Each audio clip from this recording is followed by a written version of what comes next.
Oi, médicos e médicas ilimitados. Sejam bem-vindos ao podcast Medicina Ilimitada. Hoje a gente tem a honra de iniciar essa jornada que une duas paixões da minha vida, a medicina e a comunicação. Além de ser o primeiro episódio, é um episódio muito especial pelos convidados que a gente recebe hoje. Dr. Eliseu Amaral, médico internista, intensivista, foi nosso residente do César Caus, e em especial, meu grande amigo, André Macedo, um médico de grande expoência, e quero quebrar completamente aqui os protocolos e falar algumas coisas que eu acho que ele não sabe e que talvez seja a grande razão dele estar aqui hoje. Não sei se você sabe, meu amigo, mas você é a inspiração para a gente estar aqui hoje. Sempre que a gente pensou em falar de bons médicos, a gente pensa em você. A sua dedicação, sua humanidade, sua humildade faz a gente querer propagar essa mensagem da boa medicina, da boa liderança, do bom ser humano. Muito obrigado por você estar aqui, muito obrigado, Eliseu, por você estar aqui também. E espero que a gente aproveite essa caminhada juntos. Espero que seja um dos muitos podcasts que vocês apareçam aqui no Medicina Limitada. E eu sou Dover Frota, médico radiologista, amante da comunicação, amante da medicina, idealizador do Medicina Ilimitada. Espero que aqui a gente possa discutir muito além de livros, discutir sobretudo a experiência, e espero que aqui a gente tenha a oportunidade de descobrir como a medicina é inspiradora e como ela pode mudar o nosso olhar do mundo. Pessoal, sejam muito bem-vindos, muito obrigado pela presença de vocês. E, bom papo para vocês, muito obrigado. E eu queria que vocês se apresentassem um pouco para o nosso público. Eliseu, a gente se encontrou no supermercado. Exatamente. Quando eu ia encontrar o André para subir aqui, para a gente gravar aqui na verdadeiro golpe. Um verdadeiro golpe. Quero dizer, meu amigo, que é um prazer estar aqui com você. E eu queria que você falasse um pouco da tua jornada. Como é que foi chegar aqui, não no supermercado, mas chegar aqui chegar aqui como médico internista, como foi a sua jornada na residência, o que é que você fez para chegar aqui? Professor, eu poderia me apresentar dizendo que sou aluno de vocês dois, na verdade, né? Mas, graças a Deus, assim, como a gente tem que colocar um título aqui, enfim, hoje eu sou médico internista, fiz R1 e R2 de clínica médica no César Caus, anos muito desafiadores, mas ao mesmo tempo que muito desafiadores, muito recompensadores também. Lá eu aprendi no César Caus, né, que é sob pressão que nós melhoramos. E essa pressão impulsiona a melhora e nos impulsiona a tentarmos atingir locais onde nós nem imaginaríamos que estaríamos. Mas a pressão que você se refere é a pressão do dia a dia, da prática médica? A pressão do dia a dia, da responsabilidade, a pressão de você estar com um paciente que depende única e exclusivamente de você na maior parte dos casos, a pressão de ser você quem faz a diferença na vida do paciente, porque Sistema Único de Saúde, a gente sabe dos desafios, né? E o R1 e o R2 já foram desafiadores, na UR3 de clínica médica, também no César Caus. O grande desafio foi a mudança de paradigma, passar do microgerenciamento ali do paciente para um macrogerenciamento de uma enfermaria, preceptorado pelos meus staffs na época, né? Que hoje são colegas de profissão, mas que para sempre estou aprendendo com eles. E realmente, essa responsabilidade no R3, eu acho que foi um ponto ainda mais importante, no sentido de gerenciar a equipe dos residentes, os internos, né? Gerenciamento de equipes, gestão de leitos e a responsabilidade, porque querendo ou não, até chegar no preceptor, a decisão, no final das contas, acabava sendo em parte minha também. Claro. Então, a tomada de decisão passa a ser esse ponto muito importante no R3 de clínica médica e que, graças a Deus, assim, foi um ano para mim de muito crescimento, né? E que hoje eu tenho a sorte de estar junto do corpo de preceptores da Enfermaria de Clínica Médica do César Caus, tentando contribuir com o que eu posso. Show. Guarda o tomar de decisão, que eu acho que a gente vai precisar desse tema daqui a pouco. André, eu não preciso repetir, nem preciso dizer o quanto você é especial para mim, como amigo, como irmão, mas para mim você é uma classe diferente de médicos. E eu vou aqui trazer um médico muito famoso que chama William Osler, que o Dr. Otto gosta muito e aproveito aqui para convidar publicamente o Dr. Otto e o Dr. Walter para participarem de 2 episódios aqui no podcast. Acho que vai ser emocionante e, obviamente, o André vai me ajudar nessa condução, viu, André? Já te convido para o próximo episódio. Vamos junto. Ele tem uma frase, cara, que é muito especial, que diz: a prática da medicina é uma arte, não um comércio, um chamado, não um negócio. Um chamado no qual seu coração será exercitado igualmente como a sua cabeça. Eu queria saber, apesar de eu conhecer muito bem a tua história, como é que foi o teu chamado? Como foi que você chegou na decisão de ser médico internista, intensivista? Qual foi o teu chamado? Bem, olá, meu amigo Dover. Cara, uma honra estar aqui. Você me conhece, é o primeiro podcast que eu participo. Eu também, tá? Você me conhece, sabe que eu faço aquele estilo mais discreto, mas um projeto vindo de você a gente abraça, porque eu sei que é um projeto feito com seriedade, com ética, visionário da pessoa que você é. Obrigado. E de antemão agradeço o convite, agradeço as palavras, as absurdas palavras. E para mim é uma honra estar aqui, conte comigo, certo? O que você precisar a gente vai ajudar, certo? A gente vai fomentar esse projeto, porque eu acho que tem muito a contribuir para o nosso público-alvo, que são estudantes de medicina, profissionais da saúde, egressos da faculdade, residentes, egressos da residência, bater um papo sobre o dia a dia da nossa profissão e sobre, aí já vou linkar com a sua pergunta, sobre o propósito, porque na realidade a gente precisa de um propósito, né? Nossa profissão sem propósito não vai agregar, não vai trazer felicidade, não vai trazer satisfação no trabalho e você não vai saber que caminho você está trilhando, certo?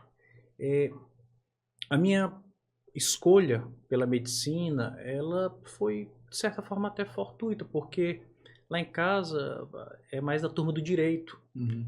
E eu só fui decidir pela área no 2º ano científico, naquela época, há poucos anos atrás, 30 anos. Mas realmente foi no 2º ano científico, uma pessoa do ciclo de amizade era médico, e aquilo me chamou a atenção, certo? Inicialmente, obviamente, me chamava a atenção o linguajar técnico, a atuação dele ajudando as pessoas, sabe? Um protagonismo que me chamou a atenção e que me fez pensar que eu queria aquilo. Não protagonismo de status quo, não é isso. Mas de fato um protagonismo de se inserir na vida de outra pessoa. Sabe? E de uma forma tão importante, né? Porque se você se insere na vida de uma pessoa de uma forma única, né? Você consegue mudar literalmente a vida das pessoas, né? Exatamente. Não é papo de coach, não. É papo de verdade, né? Ou seja, nós médicos temos esse privilégio, né, André? Exatamente, cara. E assim, obviamente que aos 17 anos, você ainda não tem a exata noção, a exata ideia da atuação de um profissional de saúde, principalmente profissional médico. Mas aquele foi o momento inicial, né? Depois eu entrei na faculdade, tive as oscilações próprias da faculdade, porque não é fácil, né?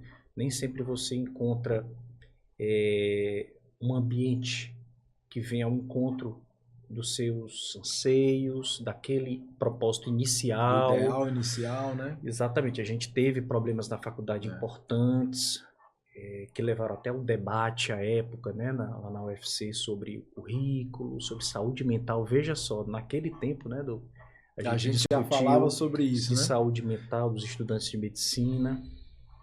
E foi assim, meu amigo. Aí a gente foi trilhando. Mas eu sei que você queria ser cirurgião. Assim como eu não estudei o suficiente, você é radiologista, mas a gente tinha um projeto na faculdade, né? Que era o corte bem, corte legal, Eliseu, que era uma brincadeira que os amigos faziam, que todos nós íamos ser cirurgiões. E, na verdade, foram muito poucos os que foram para a cirurgia, geral, sobretudo, né? Tu também queria ser cirurgião, Eliseu, não? Na primeira liga que eu entrei na faculdade foi a Liga de Anatomia e Cirurgia da UES. Legal. E aí, de repente, Isso foi logo nos primeiros semestres, né? E de repente veio a cadeira de semiologia, aí pronto, acabou. Mudou tudo, né? Mudou totalmente. Mas acho que deve ser mal de Acho clínico. que todo mundo começa, acho que todo mundo começa querendo ser o cirurgião, cardiologista. Eu tinha certeza que eu ia ser um cirurgião torácico. Torácico, sobretudo, né? Porque aí você define realmente a vida das pessoas e essa é a sensação que a gente tem quando é estudante de medicina, né? E outra que o André falou, né? A gente idealiza uma medicina completamente diferente do que a gente é. Mas como é que foi, André? Sair da cirurgia, deixar a cirurgia? Então, assim, durante a faculdade você também é muito imaturo ainda, né? Mas é fato que a cirurgia, ela já traz uma ideia de arte e ciência. Indubitavelmente, claro. Ali você tem arte e ciência. Uma habilidade de um cirurgião é difícil até para você, como é que você passa isso para um aluno, para um residente, né? Então, aquilo ali chama a atenção de qualquer estudante, né? E o poder de resolutividade, né? Show. Então, eu acho que qualquer aluno normal, em algum momento, deve ter colocado a cirurgia ali como uma possibilidade de vida, de profissão. Agora, as coisas meio que intuitivamente, Douglas, eu fui me inclinando para a área clínica, certo? Porque eu lembro, eu fiz monitorias fisiologia que estavam em constante diálogo com medicina interna. Então, eu fiz monitoria de fisiologia, fiz monitoria de anatomofisiopatologia.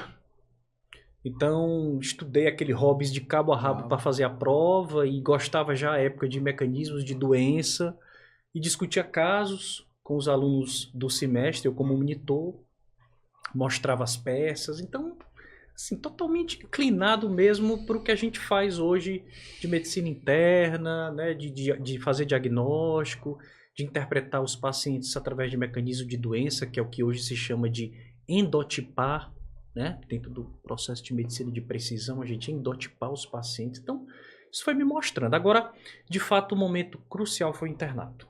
O internato foi um momento decisivo, porque aquela mesma arte que eu te falei, do cirurgião, eu encontrei também na clínica médica, certo? Com as referências que foram minhas e que foram também do Eliseu, que são minhas também. Né? A gente fez internato não junto, a gente estava na mesma turma, mas na mesma época, né? Acho que a gente não entende na faculdade ainda, enquanto acadêmicos, o que a maior parte de nós não entende ainda o que a medicina clínica, a medicina interna como é feita em serviços de excelência e nos hospitais terciários e como a gente vê, por exemplo, o Dr. Otto e o Dr. Walter fazendo. Não tem nem ideia. Trazendo as pessoas para dentro do hospital, né? Porque até então a gente é muito bom com livro, né? A gente aprendeu a lidar com livro desde que a gente era pequeno, de que a gente se entende por gente, somos nós e os livros, somos muito estudiosos, né? Mas aí quando você traz isso para dentro do hospital, para a realidade, para o cheiro do doente, da doença, o cheiro do lugar, pegar, né? Isso é muito especial.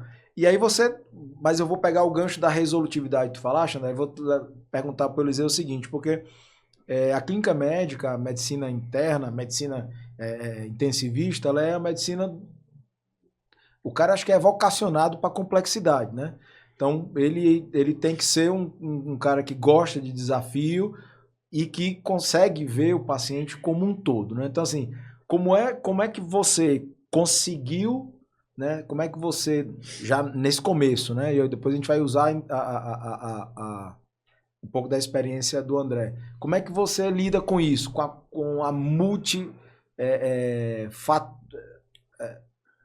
como é que você lida com essa complexidade que é o doente da clínica médica, que é o doente que tem várias comorbidades, que uma vez tem uma insuficiência renal e daqui a pouco ele infarta, daqui a pouco ele tem um AVC. Como é que é isso? Como é que é essa constante adaptação? Como é que se dá essa velocidade de raciocínio e tal? Como é que você constrói isso? Professor, eu acho que assim, às vezes até eu me pergunto isso, viu? Porque eu terminei relativamente recente, né, a residência e o ano adicional de R3 de clínica médica.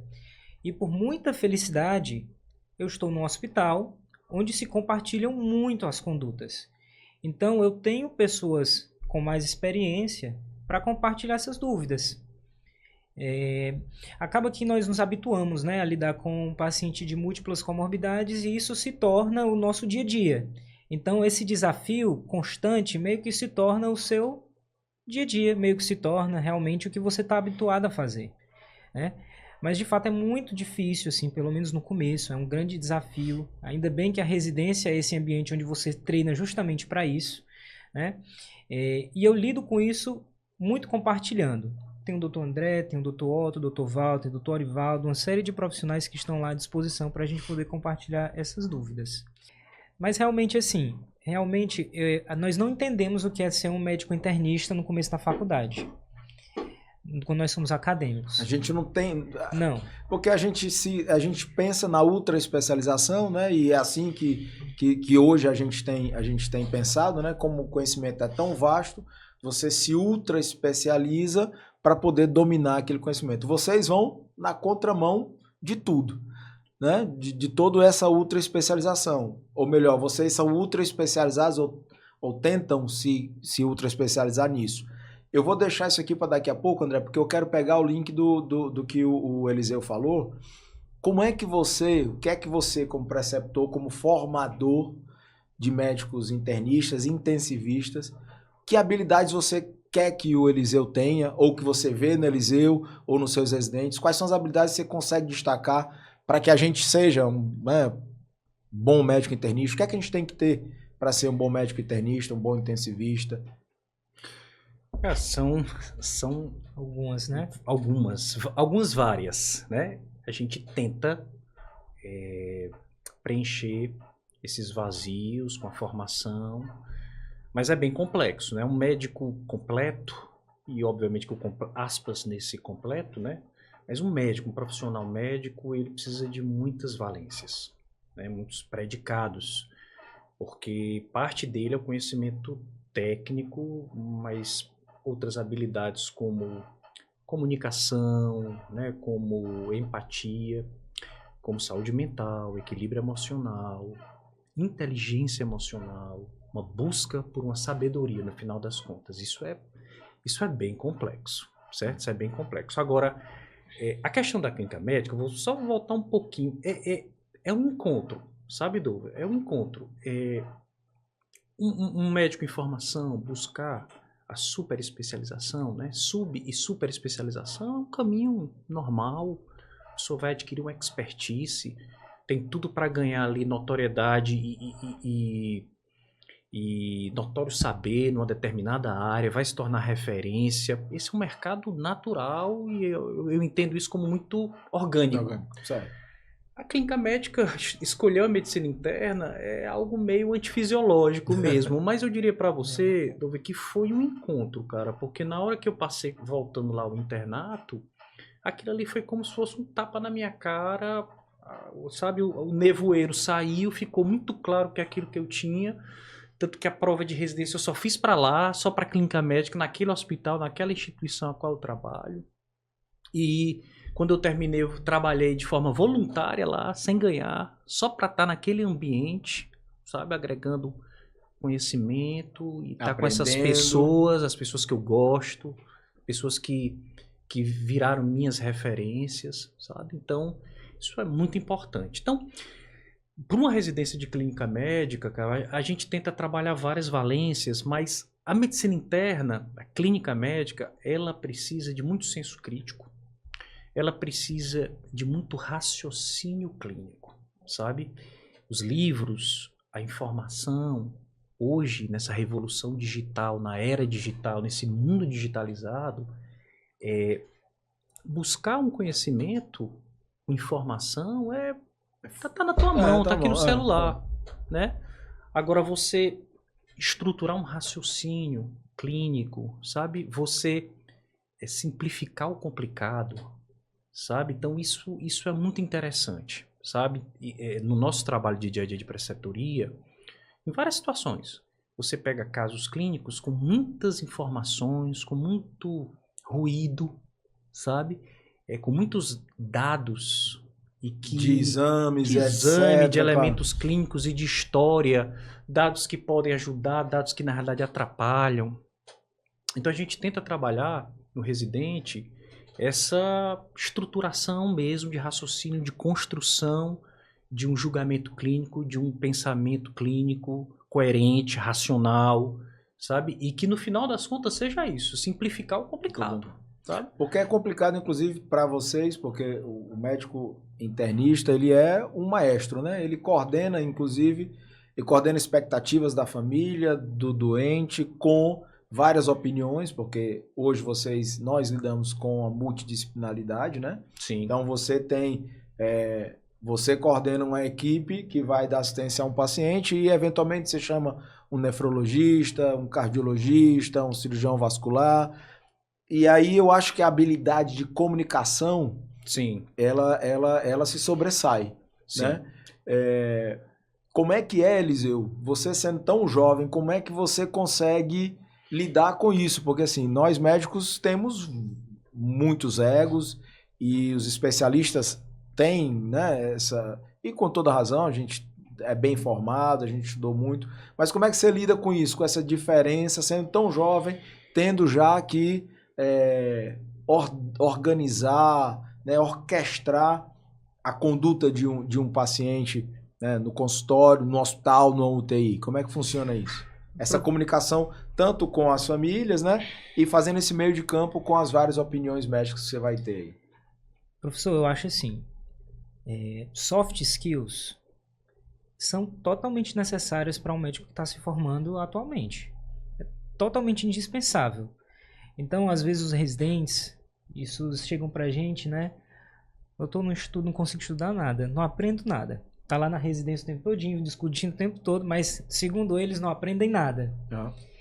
E aí eles chegam para passar um caso difícil com a gente, e aí a gente faz o seguinte, quais são as prioridades? Vamos elencar o que é que tá complicado aqui, e vamos descobrir o que é que a gente pode fazer a diferença na vida desse paciente e simplificar, como o doutor André comentou, o caso desse paciente para ter o melhor desfecho. O doutor Otto, ele fala que o doente é uma floresta. E tem uma árvore frondosa, que a árvore frondosa é onde nós vamos focar para resolver a vida do paciente. E enfim, e que tem os respingos, que são esses dados que o doutor André comentou que pode até atrapalhar, né?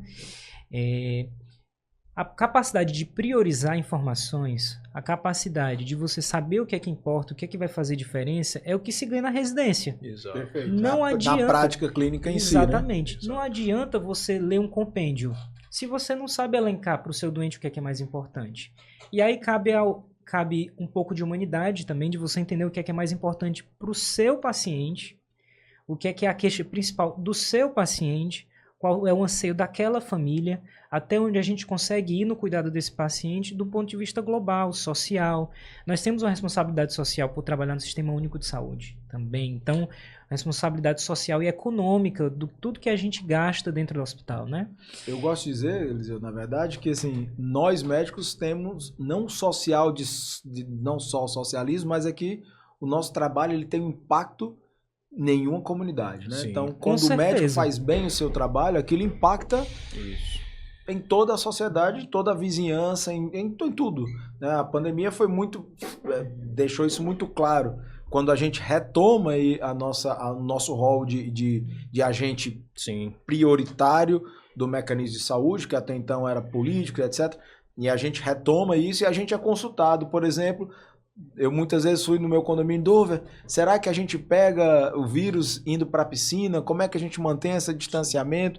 E aí, pequenas coisinhas, você vê que o nosso trabalho ele impacta realmente na vida das pessoas. Seja socialmente falando, ou porque tem uma onda que se espalha, né? E acho que isso é uma grande honra, assim. Eu me sinto muito honrado de poder ser médico. Eu ia complementar, mas é exatamente isso também que o Eliseu falou. A importância de ser uma residência no SUS, né? De ser uma residência no SUS. É isso que o Eliseu falou. Nós temos um papel social. E isso precisa ser passado para eles. Porque, de fato, o médico, ele é um agente social. E ele é um agente modificador, educador, sabe? Então, o que a gente fala, a gente precisa ter cuidado no que a gente fala.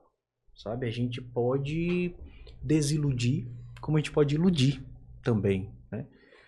E esse papel social, quando você tem um paciente no SUS, você precisa ir além do técnico, sabe? Às vezes, você falou nessa questão de relação com outros profissionais, o network que você faz, você precisa ter habilidade de boa comunicação, escuta e a mais difícil de todas, humildade. Humildade para você entender que você precisa de ajuda. Não tenha essa coisa de autonomia, não, porque é o primeiro passo para o insucesso. Você achar que resolve sozinho. Exatamente. Isso é importante e eu sempre falei, quando eu vou falar do André para alguém, e se ele não souber disso, se ele não souber, ele vai encontrar alguém que vai dizer que não sabe e vai encontrar alguém que sabe. Dúvida. O problema aí, Dover, desculpa, Eliseu, o problema aí, cara, é que nós profissionais, você precisa ter sua confiança. O médico precisa ser confiante, claro, você precisa passar confiança para o paciente. Né? Você precisa de uma autoconfiança para a tomada de decisão. Mas você precisa ter cuidado com a arrogância, porque essa fronteira ela é muito tênue, cara. Sabe? Prepotência, arrogância é uma fronteira muito tênue para a autoconfiança. Aí é a busca da sabedoria mesmo, cara. É você estar aberto e, para mim, um motor propulsor. Humildade. Buscar ter humildade, cara. André, pode falar. Só o que eu queria complementar, porque assim, realmente... E aí a gente fica muito orgulhoso de ver um residente que começa a residência. Rapaz... Cru, ele não sabe qual é a informação principal que ele passa ali pra gente durante a visita. Final do R1, o caso já chega mais ajeitadinho, ele já tomou os passos iniciais, vai ele para passar para a visita pra gente orientar o que é que vai ser feito mais aprofundado. No final do R2, ele vai basicamente para a visita pra gente abençoar o que o residente fez e pra gente passar alguma informação a mais. O residente que não aprendeu nada, ao longo do tempo aprendeu a priorizar informações, aprendeu a fazer uma condução inicial, se tornar praticamente autônomo.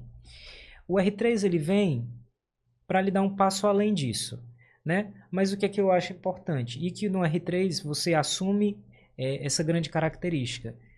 Nós, na medicina interna, lidamos o tempo todo com incerteza. Ciência das verdades transitórias, né? Exato. Ciência das verdades transitórias. E com a incerteza e o desconhecimento, olhando para o abismo o tempo todo e o abismo olhando de volta para você, vem a humildade junto. Não tem como médico internista achar que não ele cultivar mata, que ele mata tudo no peito. Show. Então, assim, as soft skills elas são muito importantes. A humildade ela é fundamental. Nós lidamos com incerteza o tempo todo.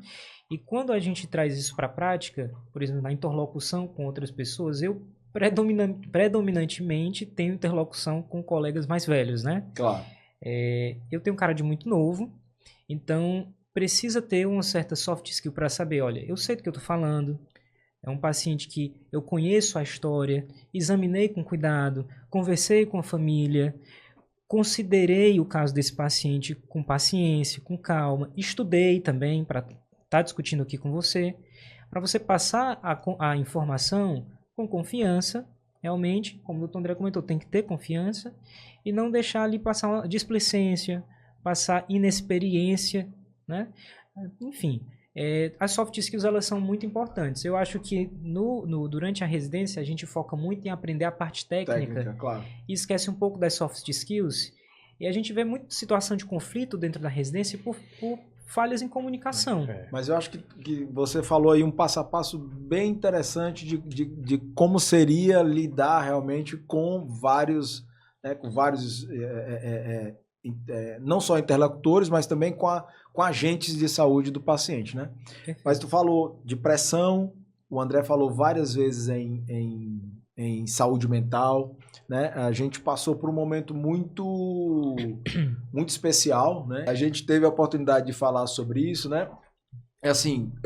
E aí eu queria, só para finalizar a parte da comunicação, André, você como gestor, que você é gestor, tem uma grande experiência como gestor, já foi diretor da FunSaúde, já geriu algumas UTIs na cidade, hoje é chefe de UTI no Hospital Regional da Unimed. Como é que você, né, enquanto gestor, como é que as empresas de saúde, os hospitais e tal, estão tentando organizar o ambiente hospitalar, o ambiente de UTI, para diminuir essa pressão sobre o médico, melhorar a nossa saúde mental, diminuir o burnout? Como é que você, quanto gestor, cultiva isso na tua equipe, no teu hospital? Como é que funciona a gestão da saúde mental das equipes que lidam aí diretamente com essa infame, que a gente vai falar daqui a pouco, né? Que é a morte, que é a pressão, que é uma está de frente com pergunta ela, né? desafiadora, né? Porque se eu soubesse, eu tava na direção. Da lá. direção. Falta pouco. É bem desafiador, cara.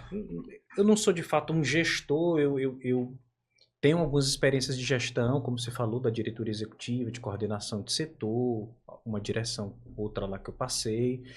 Eu realmente sou mais o preceptor e o assistencial, mas de fato tive passagens de gestão, ciclos de gestão e gostei muito, né? É uma pergunta difícil, certo? Satisfação no trabalho, essa saúde mental dos colaboradores, dos clientes, dos usuários. Eu acho, Dover, que primeiro uma liderança. Acho que você tem que exercer uma liderança muito mais do que uma chefia, sabe? Qual é a diferença aí de liderança e chefia? Só pra gente entender. Assim, eu posso exercer o cargo, como eu posso liderar um grupo. E até quando se fala de liderança, você tem formas de liderança. Então, por exemplo, quando você faz uma liderança situacional, é você entender as valências, vocações, predicados dos seus liderados e fomentar neles essas valências, sabe? Então, compreendê-los, saber que uns você vai direcionar, outros têm um alto grau de maturidade, você vai só apoiar. E aí, eu acho que esse é um passo muito importante, você liderar. Liderança transformacional é você desenvolver pessoas, é você fomentar mesmo. Tá aqui o Eliseu, foi um residente brilhante, está lá e ele continua se desenvolvendo como pessoa. E nós, ex-preceptores, nosso papel é apoiá-lo. Tá entendendo? É apoiá-lo para que ele se desenvolva e ele contribua, porque ele está agregando lá o serviço, como pessoa brilhante que é. Mas essa pressão,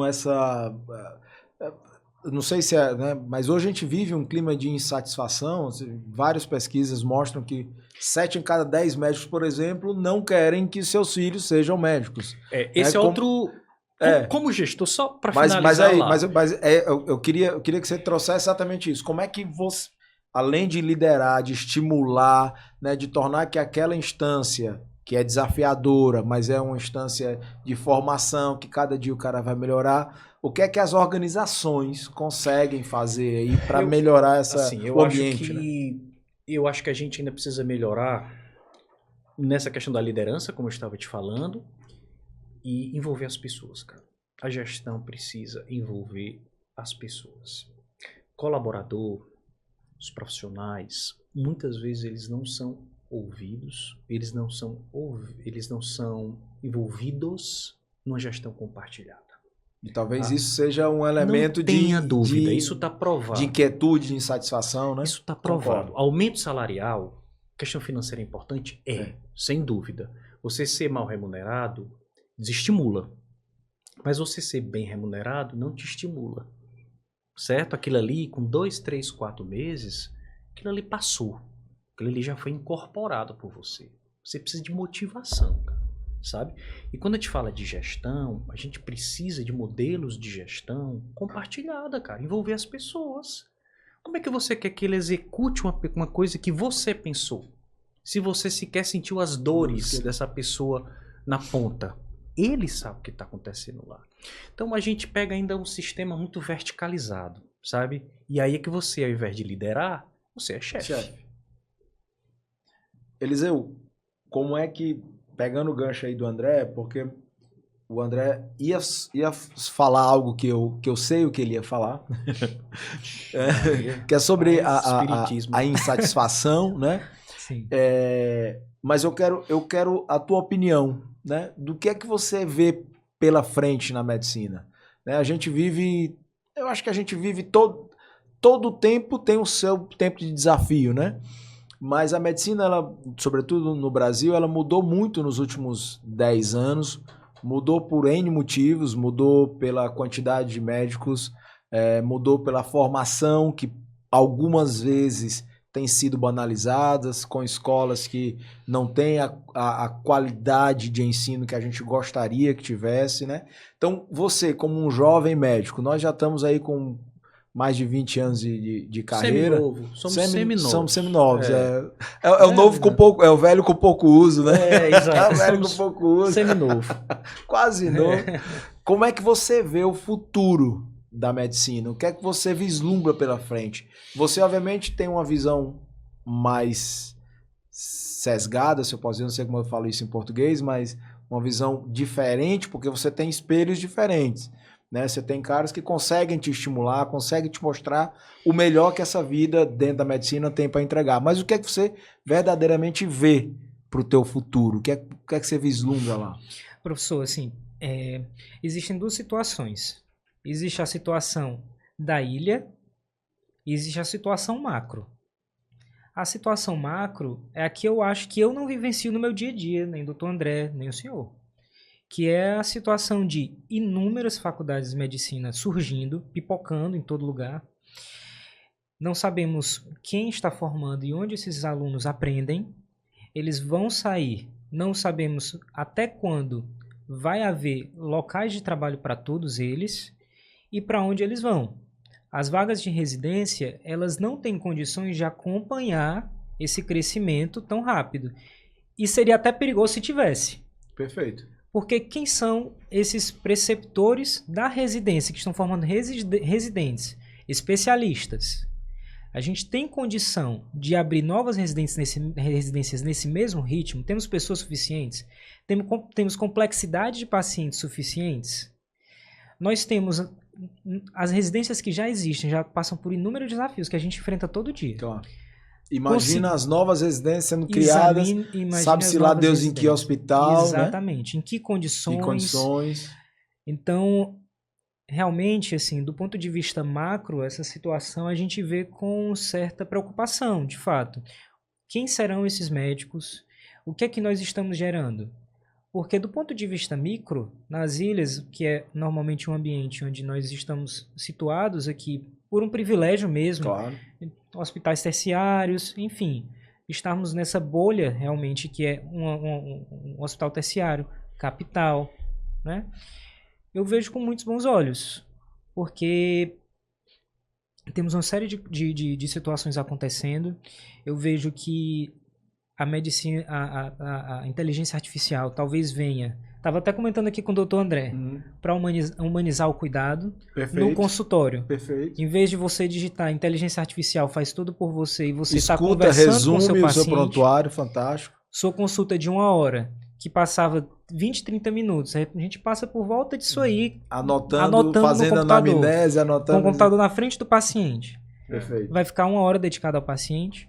Né? Perfeito. Diminuindo a carga de trabalho, melhorando a satisfação no emprego, não é isso? Na nossa situação de hospital terciário, numa capital, o surgimento de cada vez mais novas especializações, novos colegas que estão cada vez mais avançando em termos de conhecimento e trazendo a medicina de ponta para cada vez mais próximo. Então a gente vê esse movimento. Como trabalho também com os pacientes graves no contexto de TI, a gente vê que, por exemplo, aqui em Fortaleza, a terapia intensiva cresceu muito, absurdamente. Então, o conhecimento hoje se capilariza muito mais rápido. Então, quem tem o privilégio de conseguir fazer uma boa residência, se inserir nesse ambiente, nessa bolha, literalmente, né? E continuar conseguindo se manter atualizado, se manter nesse ritmo, essa pessoa tem muita vantagem. Se você tem muita vantagem, eu acho que ela não vai passar por todos os males que o cenário macro irá passar. Vai estar blindado, né? Exatamente, de certa forma blindado. E assim, para o futuro, o que é que nós precisamos? Uma formação voltada para multidisciplinaridade, saber filtrar informação. É impossível, isso comprovadamente, né? É impossível você se manter atualizado, qualquer que seja a sua especialidade ou subespecialidade hoje, lendo, por exemplo, todos os artigos no PubMed é impossível. o conhecimento tem um crescimento exponencial, né? Então a capacidade de filtrar a informação do que é mais importante vai se tornar cada vez mais essencial. A multidisciplinaridade, como comentei, a utilização da tecnologia para o bem do paciente, né? E diante de tudo isso, acho que a medicina interna tem um certo destaque, inclusive pela questão da humanização e a centralização do cuidado. Os pacientes, o Dr. André comenta muito isso, estão cada vez mais complexos. Claro. Porque a gente tem mais diagnóstico, mais exame, parece um zinco aqui alterado, um magnésio alterado, que eu até 2 anos atrás eu não sabia que a gente media zinco, claro, eu sou um radiologista, mas assim, até minha mulher, até a Fernanda veio pedir para eu fazer os exames para ela, que ela ia fazer um check-up, zinco, eu disse, zinco? Eu liguei pro André e disse, zinco, o que é que a gente faz? O André, o que é que a gente pede zinco? Exatamente. Então, alguns anos atrás, algumas patologias, miocardiopatia dilatada. Dilatada. E ficava por isso mesmo. Hoje a gente sabe o que a gente tem o que fazer. Agora a gente vê a amiloidose, né? Hoje nós vemos a amiloidose cardíaca, pesquisa genética. Isso na oncologia tem acontecido muito, né? Então as coisas têm ficado mais complexas. Sim. E a gente vai precisar de mais subespecialistas. Com certeza. Mas também vamos precisar de mais internistas, mais clínicos, pessoas que consigam centralizar o cuidado desse paciente. Falaste muito em humanização, né? Então, como é que... E interessante, porque eu fazendo a pesquisa para esse episódio, eu tinha colocado exatamente isso, né? Uma das vantagens, desafios e vantagens da clínica médica, da medicina interna, do intensivismo em si, né? Mas...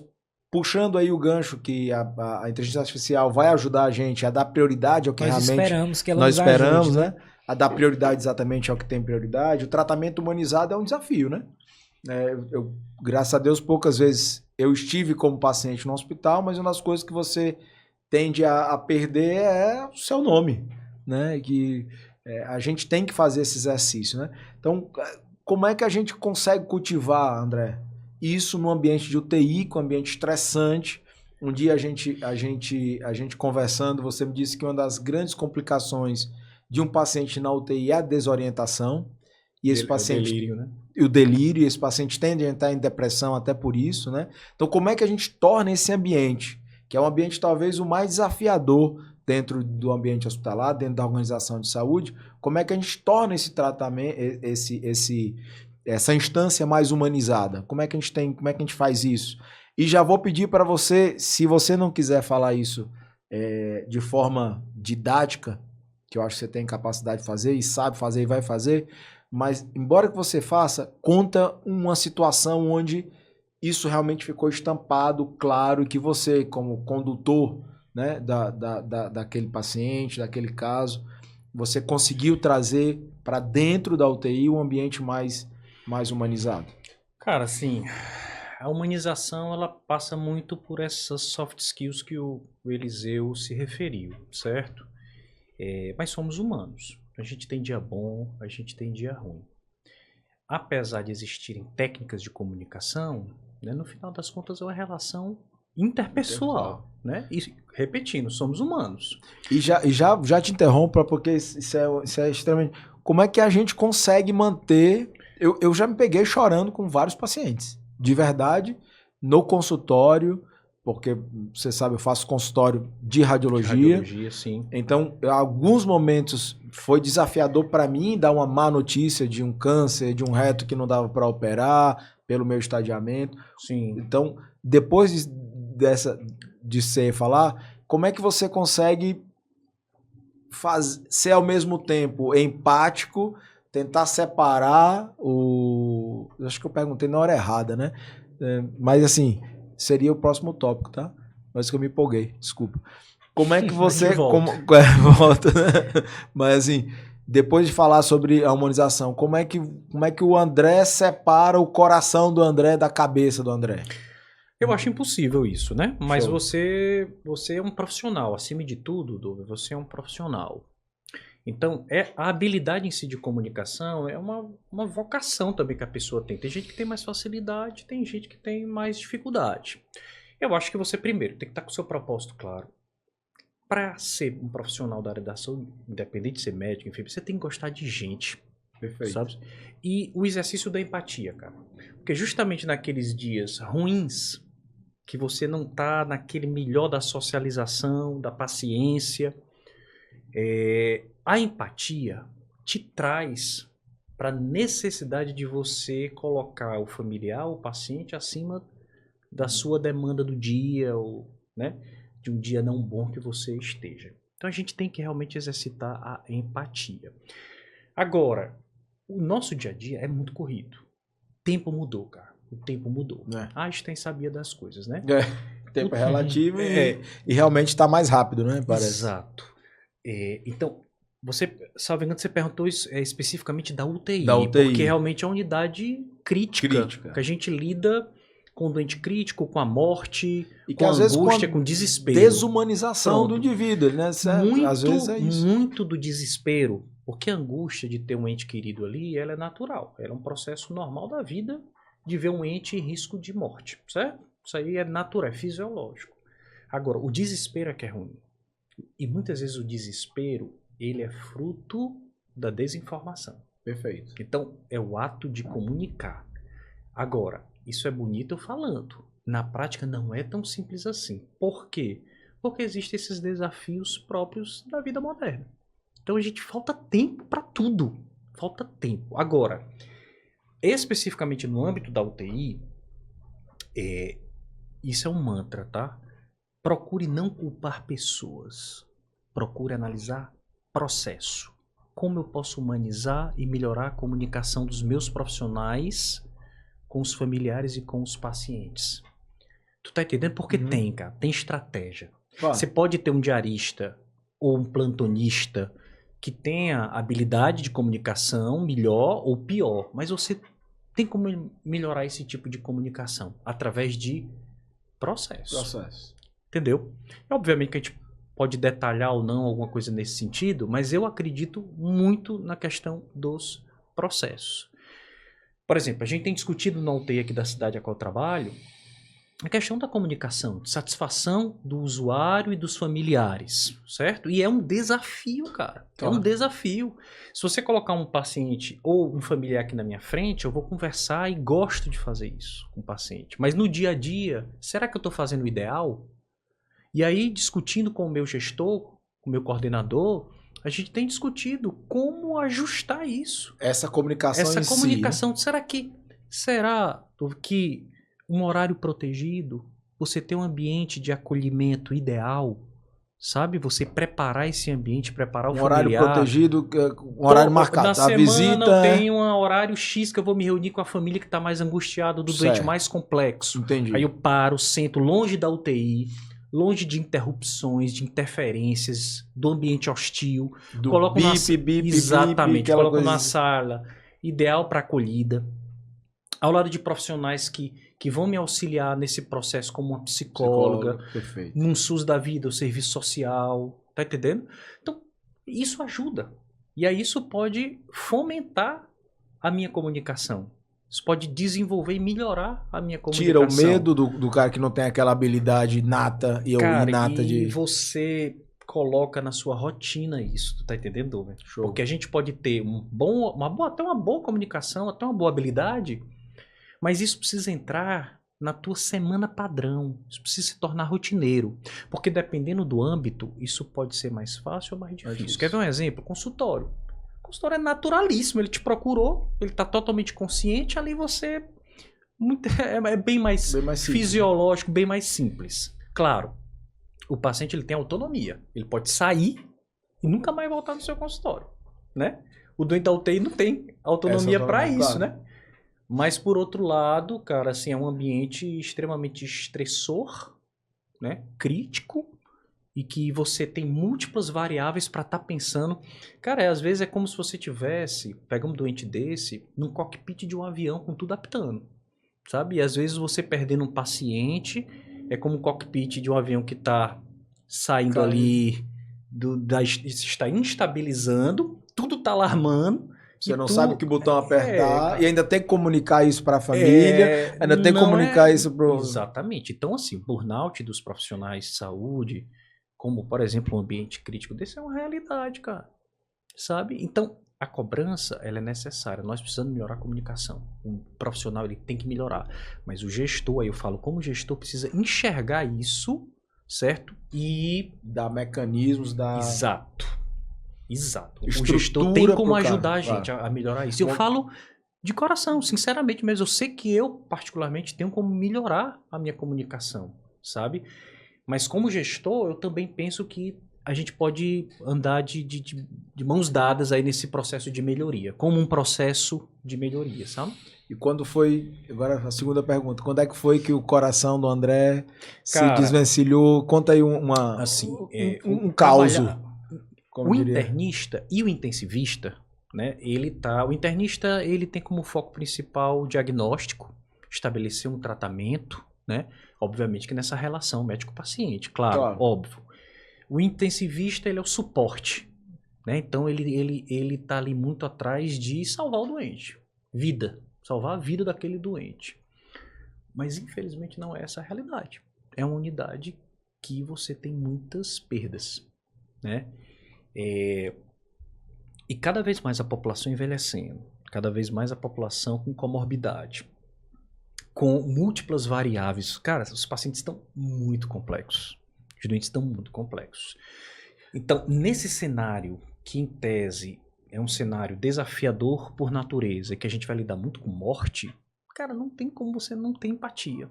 Então, por exemplo, quando eu vou lidar com um paciente num processo ativo de morte, cuidado de fim de vida, no cenário de uns cuidados paliativos, eu não sou paliativista, entenda? Uhum. Mas eu trabalho ao lado de muitos paliativistas. Claro. E aprendi e aprendo muito com eles. Porque a pior coisa é quando você bloqueia, né? Você se nega a aprender. Então, aprendi muito. E aí, num momento crítico como esse, cara, sabe? A gente precisa aprender a ressignificar esses momentos. Então, você pegar um paciente... Aquele paciente, ele vai morrer. Ele pode morrer numa madrugada, só, num ambiente frio, em que essa família vai receber uma ligação da madrugada, ou ele pode ter um rito de passagem, em que a família é chamada, ela é contextualizada, certo? Você compartilha experiências pessoais. O que há de mal nisso? Você sabe da minha história pessoal? Você sabe, eu compartilho.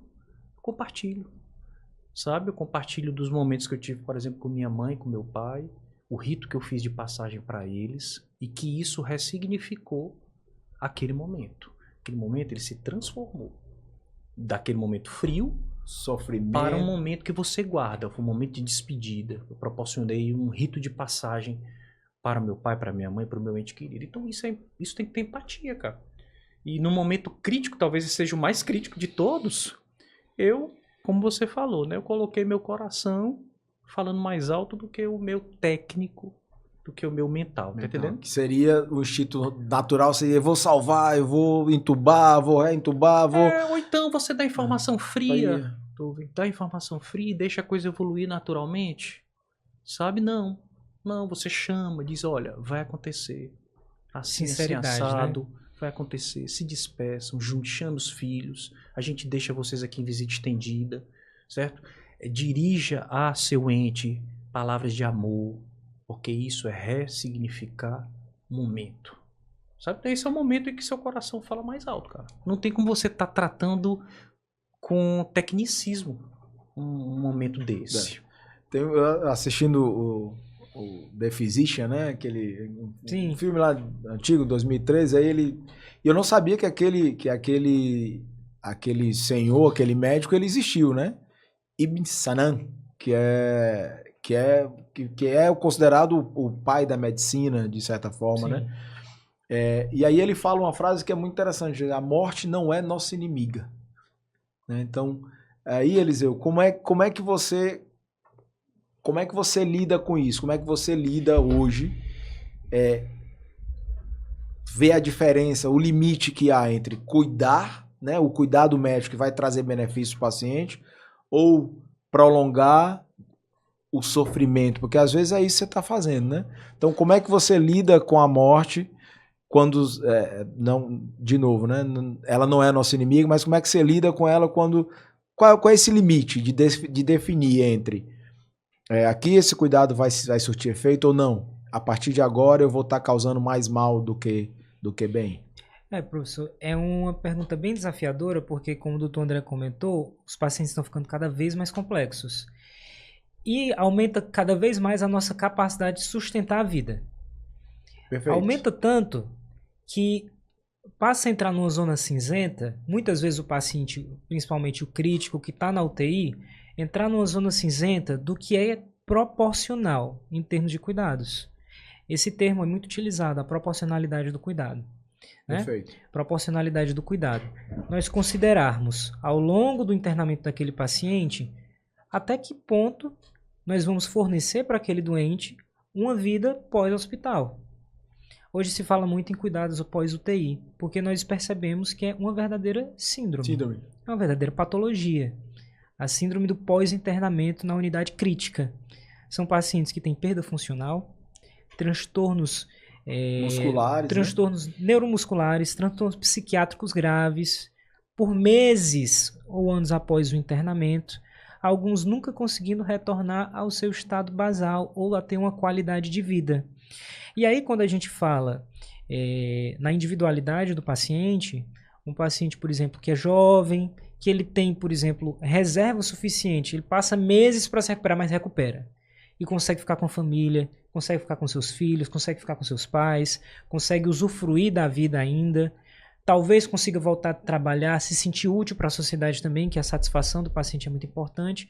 Tudo bem, a gente entende quando a gente avança muito no cuidar desse paciente, às vezes meses de internamento, não, mas aqui ainda é proporcional, porque o que eu posso esperar de retorno para a vida funcional desse paciente ainda é muita coisa. Agora, quando a gente chega num paciente acima dos seus 70, 80 anos, múltiplas comorbidades, o paciente foi entubado, o paciente talvez já tenha disfunções orgânicas, é um paciente que está dialítico, se não fosse a diálise, talvez ele não estivesse vivo. Então, até onde vai a distanase aqui? Perfeito. Às vezes é uma zona cinzenta. Na prática, o que nos municia realmente é compartilhar expectativas, ouvir a família. O que acontece? Nessa zona cinzenta, que são os cuidados críticos, e que a gente tem um paciente que muitas vezes ele não é muito claro se ele vai se beneficiar do ponto de vista do longo prazo de alguma intervenção, ouvir a família, ouvir o paciente. Então, olha, doutor, a gente entende que o senhor acha que a diálise aqui não tem benefício, mas semana que vem vai ser a formatura do filho dele. Você vai negar essa oportunidade? Entendeu? Então, assim, realmente tem que individualizar, tem que entrar o coração do médico, tem que entrar a escuta ativa, se importar, a empatia. Realmente para que você possa ter o melhor desfecho. E a gente sabe que, assim, por mais que a morte seja uma luta que seja uma entidade ali que muitas vezes a gente não consiga vencer de fato, a gente pode entregar um momento satisfatório para a família, a gente pode entregar uma passagem digna para o paciente. E que isso deve ser o nosso foco, né? Hoje a nossa capacidade de fazer bem é muito grande. Muito grande, mas também... Mas a nossa capacidade de fazer mal também é. Também é então muito a gente grande. tem que pensar no futuro desse paciente. O que é que eu posso entregar de volta para esse paciente a longo prazo, vida funcional, propósito na vida dele. Então eu acho que talvez seja isso que mais me norteia assim, na tomada de decisão. A gente vai ter, André, eu até já falei com a Iana, que a gente vai ter um episódio só sobre decisões de fim de vida, né? Porque são extremamente importantes e, assim, são decisões que a gente ou a nossa família vai ter que tomar em algum momento, né? Eliseu, eu quero dizer que foi foi muito bom ter te encontrado no supermercado. Uma grata surpresa. Uma grata surpresa. Agradeço demais pelo convite, professor. Nada, foi uma maravilha. Você enriqueceu, sem dúvida nenhuma, que a gente está conversando aqui. E eu queria, Eliseu, que você, como um jovem médico, né, qual é a mensagem que você tem para dar aí para os jovens médicos, para os estudantes de medicina, ou inclusive para as pessoas para os estudantes que querem ser médicos, né? Algo motivacional ou não? Quais são as mensagens que você tem para deixar para eles? Essa pergunta vai ser para você também, André. Eu acredito que eu diria assim, rapaz, é muita pressão. Cada pergunta mais muita difícil. pressão, é muita pressão. Facinho, né? O que eu diria é que não se deve desanimar diante do que a gente vê no cenário macro. certo? Eu acredito que ainda há espaço para boa medicina, ainda há necessidade de profissionais que fazem um trabalho de excelência e que não se deve desanimar diante de tudo isso que a gente vem observando. Acima de tudo, existe um certo teor vocacional na profissão, então tem que ser uma coisa que você sente esse chamado e que ao sentir esse chamado, você não deixe de atendê-lo. E atender o chamado não é fazer a faculdade. Atender o chamado é fazer a faculdade, se dedicar, estudar, residência, ouvir familiar, ouvir paciente, resiliência, empatia, paixão pela profissão. No final das contas, a gente acaba repetindo sempre, doutor André, as palavras do Dr. Otto. É isso aí. É impressionante. O médico tem que ter os Hs, né? São os Hs dele. Humor, honestidade, humanidade. O que mais? Humildade. Então, no final das contas, a gente acaba repetindo as palavras dos nossos mestres, né? Mas o meu conselho, assim, a minha ideia é justamente essa, de não desanimar. Porque nós ainda podemos fazer muita diferença na vida de muita gente, mesmo nesse cenário aparentemente mais sombrio.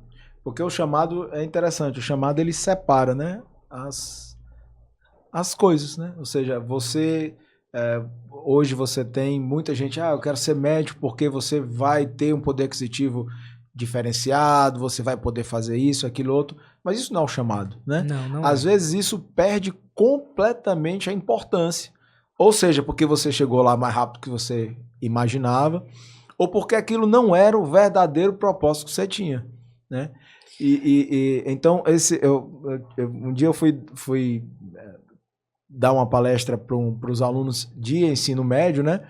E a pergunta que eu fiz foi: por que vocês estão aqui para escutar um médico falar, por que vocês querem ser médicos? Não, a pergunta é, porque eu ganho muito, porque eu vou ganhar muito dinheiro, porque eu vou me tornar independente, porque eu vou poder trabalhar a hora que eu quero, eu vou poder... E muito poucos daqueles alunos tinham a noção do verdadeiro propósito que os movia àquela decisão tão importante, né? Aí, André, eu devolvo a mesma pergunta que eu fiz para eles, assim, qual é a tua mensagem de propósito? Eu sei que você é um cara de propósitos, você chegou aqui por propósitos, mantém a sua dignidade, a sua humildade, a sua hombridade, sendo o médico que você é, sendo a pessoa que você é. Já parafraseando o Dr. Otto, ele disse que ser médico é fácil, ser boa pessoa é que é difícil, né? Então, assim, como é que você incitaria o propósito de ser médico nas novas gerações? Cara, eu traria a mesma mensagem que eu já trouxe almoçando com médicos. Em oportunidades que eu tive almoço com colega ou com residente. Eu lembro demais, numa mesa com 4, um começou queixume. É que a gente reclama demais, né, cara? Queixume, aí passou pro outro e diz, se eu pudesse teria feito outra coisa, não sei o quê. Aí o cara chegou e me disse, e você, André? Eu disse, rapaz, eu amo o que eu faço. Eu amo o que eu faço. Me perdoe, né? Mas eu amo o que eu faço. Eu fui, desculpe, eu não faria outra coisa. E não é nem questão de romantismozinho, não, eu sou realmente realizado. Gostaria talvez de trabalhar um pouquinho menos, ganhar um pouquinho mais, enfim, faz parte. Você vai buscando isso ao longo da vida, mas eu amo o que eu faço, eu não faria diferente, sabe? E como o doutor Otto também diz, né, um médico triste é um triste médico. Como é que você vai pegar uma geração mais nova e vai estar só passando o que é ruim, cara? Sabe? Só passando um discurso depressivo, amargurado, frustrado. Não, cara, as dificuldades existem? Existem. Eu não sou aqui um negacionista disso, não. Uma série de coisas que você pode debater, de melhorias na nossa profissão, no SUS, no âmbito privado, honorário, carga de trabalho, muita coisa. Mas aí, em meio a isso, para você estar realizado, porque você tem que ter o teu propósito, sabe? Então, a gente volta para o mesmo início da nossa conversa, cara. As pessoas têm que ter um propósito claro quando vai escolher uma profissão como essa, que te exige de ponta a ponta, cara. Sua profissão ela é muito difícil. ela é muito difícil. As decisões são difíceis, pesadas, carregadas, sabe? Você tem que gostar de estudar. Tem que gostar de estudar. Não tem jeito. Goste de estudar. E goste de gente. Então, meu amigo, eu passo essa mensagem de realização, de entusiasmo pela profissão, de realização, de felicidade, satisfação no meu trabalho. E é isso que eu procuro passar até no meu dia a dia mesmo, sabe? No meu dia a dia mesmo. É interessante isso, isso é muito, porque eu muitas vezes sou o reclamão, o indignado ou o insatisfeito, porque a insatisfação, ela é, às vezes, se você usa para o bem, ela é um mecanismo de melhoria, claro. né? Então, assim, se você está plenamente satisfeito, se você está na sua zona de conforto, isso não te dá mobilidade, isso não te dá progresso, isso não muda sequer a coisa que você quer fazer, né? E uma das intenções da gente aqui é isso, né? É trazer a medicina, ela não é dancinha de TikTok, né? Medicina não é isso. Medicina não é um post no Instagram. Não é um post no Instagram. Medicina é isso, é dificuldade às vezes, é decisões difíceis, são decisões difíceis, decisões duras, decisões que vão mudar a vida das pessoas. Aí eu vejo o post no Instagram do Dr. André e eu penso assim, pô, tranquilo isso aqui, né? Quantos anos estudando para fazer aquele post? As duas coisas. Mas o problema é que a gente tá aí num momento que é mais ou menos assim, todo mundo que tem um diploma de medicina pode ser um grande médico, pode ser, mas assim, mas não é porque ele tem muitos seguidores, não é porque ele faz dancinha e tem 10 mil likes, que ele é um bom médico, né? Ser médico é outra coisa, né? É ajudar doente. É ajudar doente, ajudar pessoas, tudo é né? assistencial. Você pode ser bom professor sem ser bom médico. Perfeito. E você pode ser um bom dançarino de TikTok você pode ser um grande pesquisador e não ser um grande médico. É isso aí. É muito assistencial, né? Bom, eu acho que a conversa foi muito boa. Acabei esquecendo a última pergunta aqui, que foi uma pergunta que surgiu no momento do debate. Mas eu queria agradecer a vocês por estarem aqui. Foi, para mim, enriquecedor. Foi mais rico do que eu imaginava. Não segui nada do protocolo que eu tinha reescrito 4 vezes, né? E é difícil você fazer isso aqui pela primeira vez, mas vocês me ajudaram demais. Reitero o convite pro Eliseu. O André já disse que vai vir, já mais 2 vezes, pelo menos. Ele já tá lascado. Ele vai ser o meu co-host aqui. Vamos Aliás, ele devia fazer o host comigo, né? Devia ficar comigo no Medicina Limitada. Deixa eu fazer o transporte. Vai com calma, né? Mas, Eliseu, muito obrigado por ter vindo, cara. Eu que agradeço, professor. Obrigado por tudo. Andrezão. Obrigado, Dovezinho. Parabéns pela iniciativa. Obrigado, cara. Honrado pelo seu convite. Que é isso. Eu não poderia começar o Medicina Limitada sem você aqui. Não tinha outra opção. Não tinha outra opção. E é como eu falei para o doutor André. Tem que ser alguém responsável ocupando esse espaço. Tem que ser alguém responsável. Porque se não for, por exemplo, o senhor, o doutor André, ocupando esse ambiente, alguém vai ocupar. Claro. Essa é uma das razões. A gente sabe da nossa responsabilidade, né? Perfeito. Exato. É isso aí. A gente tem muita responsabilidade, né? Como médico. E fico feliz, Eliseu, que você tem atribuído a mim essa responsabilidade. Não sei se eu sou o cara que tem essa capacidade, mas boa vontade para a gente transformar, para a gente mostrar o que é a boa medicina, né? Quais são os desafios que a gente tem. Era isso. Lembrei. André, o que é medicina? Porque um dos motes que eu tive quando eu estava escrevendo sobre o Medicina Limitada, quando eu estava bolando como seria o nome, etc. E fazendo o link com a minha especialidade, né, que é radiologia. Eu sou um fotógrafo, como diz meu pai, né? O olhar, né? Como a medicina, como a medicina fez você olhar diferente para a vida? Que pergunta, cara, pergunta difícil. Depois aqui é o vinho. Cara, assim, com certeza. Naquele início do nosso bate-papo, cara, eu falei do protagonismo, sabe? Protagonismo não é cargo, não é salário, não é status quo. Você me conhece. O protagonismo, cara, é a chance, a oportunidade que você tem de entrar em tantas vidas, cara. E você ser importante pra tanta gente, se você quiser. Se você quiser, sabe?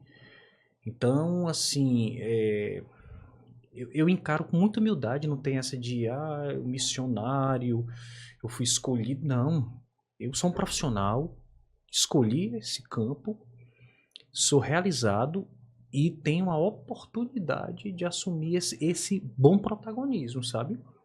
Então, isso me fez, cara, entrar na vida de tanta gente, de tanta família e enxergar, obviamente, a vida diferente. De uma forma Porque completamente diferente. a gente lida com muitas situações extremas de uma perda, mas uma perda feliz, até um ganho, talvez não tão feliz, Eu tô feliz. ou uma vitória de uma cura, sabe?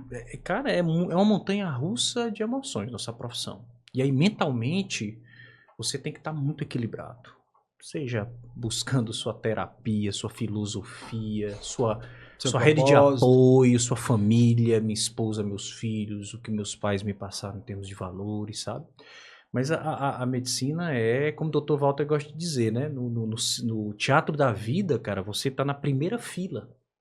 Olha que coisa linda. Você tá na primeira fila do teatro da vida, cara. Você conseguiu esse ingresso. Faça valer a pena. Sabe? Então é uma oportunidade que a gente tem, cara. Você fazer o bem e ainda ganhar por isso. Pera lá, pô. Bom demais. Pô, era isso que eu esperava que ele respondesse. Não sei se você quer complementar, Eliseu, alguma coisa que abrilhante mais esse comentário. Eu acho que assim, quem é médico e tem essa oportunidade de ajudar e de se fazer cada vez melhor por estar nessa posição mesmo. Rapaz, a medicina faz com que você, na medicina interna especificamente, ainda mais, todo dia a gente vê algo que a gente não conhece. Estuda, estuda, estuda. Estuda até 1 ou 2 horas da manhã. Do dia anterior, chega lá de manhã no hospital, um desafio, uma coisa que você não leu. E aí você acha que está sabendo alguma coisa? Você quando acha que está sabendo alguma coisa, aí você se depara com um novo desafio. Uma nova apresentação clínica, um novo paciente, uma nova situação, então com o seu preceptor, que de repente tira ali um conhecimento do bolso que você nunca tinha nem ouvido falar. E aí é um exercício diário de humildade. Não tem como você não aproveitar isso para você se tornar cada vez mais humilde. E assim, Dr. André tem esse privilégio, graças a Deus é um privilégio que eu tenho também, de ajudar na preceptoria. Então a gente ajuda muita gente e a gente forma muita gente. A ajudar mais gente. A ajudar mais gente ainda. Então, olha o impacto social que você tem de estar ocupando esse lugar. Eu acho que grande parte da minha satisfação com a medicina é essa também. É essa também. Deixa eu, Douglas, só contar rapidamente um exemplo deste protagonismo. É rapidinho, só para ilustrar o que eu falei rapidinho. O tempo... Eu tenho uma família que eu acompanho no consultório e que acompanho já internado. E ele, o marido, eu comecei com ela, a esposa, mas depois ela levou ele no consultório, acompanhei internamentos. Ele se internou no hospital privado aqui da cidade, gravíssimo.